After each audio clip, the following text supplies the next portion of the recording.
नमस्कार. वयाच्या 45-50 नंतर स्त्रियांच्या आयुष्यात एक खूप मोठा आणि महत्त्वाचा बदल येतो. त्यालाच मेनोपॉज किंवा रजोनिवृत्ती असं म्हणतात. आता होतं काय की अनेक जण याला एक आजार समजून घाबरतात. पण खरं तर तसं काहीच नाहीये. हा आपल्या आयुष्यातला एक अगदी नैसर्गिक टप्पा आहे. चला तर मग आज या बदलाला एकदम सोप्या भाषेत समजून घेऊया. आपल्याला सगळ्यांनाच तो काळ आठवत असेल, नाही का? आपलं किशोरवय, जेव्हा शरीरात कितीतरी बदल होत होते. आवाज बदलत होता, उंची वाढत होती आणि मुलींमध्ये मासिक पाळी सुरू झाली होती. हे सगळं का घडत होतं? तर हार्मोन्समुळे. बघा, जसं पाळी सुरू होणं हे हॉर्मोनल बदलांमुळे होतं ना, अगदी तसंच पाळीत थांबणं म्हणजेच मेनोपॉज हे सुद्धा त्याच हॉर्मोनल बदलांचा एक भाग आहे. त्यामुळे हा काही आजार नाहीये, तर पौगंडावस्थेसारखीच ही एक नैसर्गिक प्रक्रिया आहे.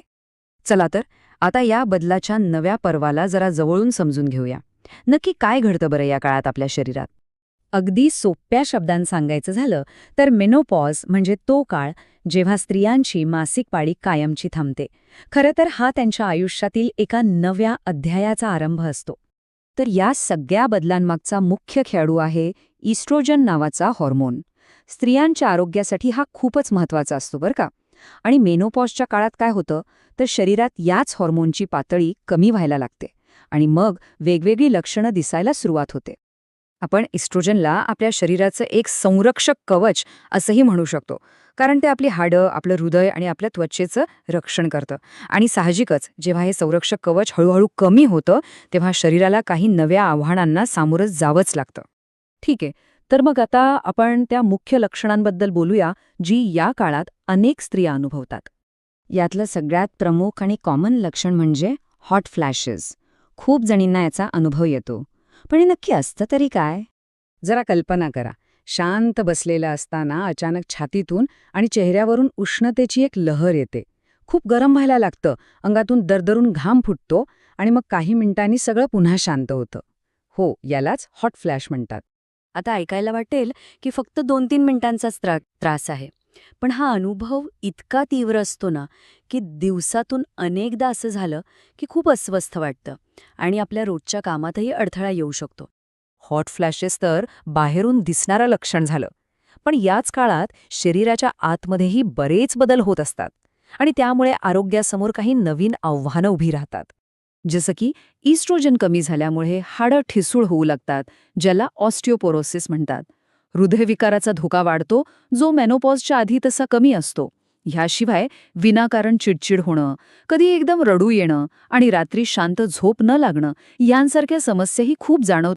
हे बघा, इथे अगदी स्पष्ट दिसते, ते इस्ट्रोजन नावाचं आपलं जे संरक्षक कवच आहे ते कमी झाल्यामुळे हाडांची ताकद कशी कमी होते.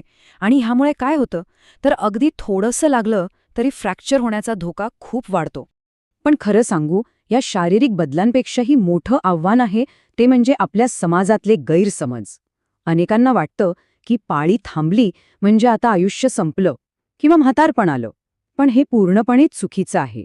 उलट, हा तर आयुष्याच्या एक नवीन, स्वतंत्र आणि जास्त परिपक्व टप्प्याची सुरुवात असते, जिथे स्वतःसाठी जास्त वेळ मिळतो. मग आता प्रश्न येतो की या बदलांना सामोरं जायचं कसं? घाबरून जाण्याचं काहीच कारण नाहीये.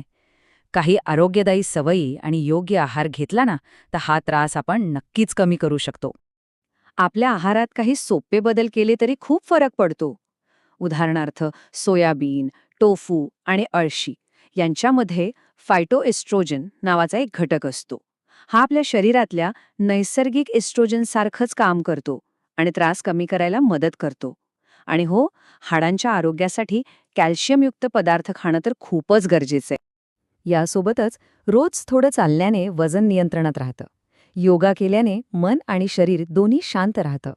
आणि समजा हॉट फ्लॅशचा त्रास झालाच तर पटकन थंड पाणी प्यायचं किंवा मोकळ्या हवेत जायचं. त्याने लगेच आराम मिळतो. फक्त आहार आणि व्यायामच नाही तर या काळात मानसिक आधार आणि कुटुंबाची समजून घेणारी साथ मिळणं हे सर्वात जास्त महत्त्वाचं आहे.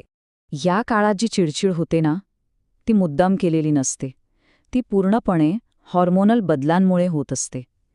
ही एक गोष्ट जरी कुटुंबातील सदस्यांनी समजून घेतली तर त्या स्त्रीला खूप मोठा मानसिक आधार मिळतो, खूप बळ मिळतं. तर मग ह्या सगळ्या माहितीनंतर आपण काय ठरवायचं? मेनोपॉज हा एक आजार आहे की आयुष्यातला एक सुंदर आणि नैसर्गिक बदल? ह्याकडे जर आपण सकारात्मकतेने पाहिलं तर हा काळही नक्कीच आरोग्यदायी आणि आनंदी असू शकतो.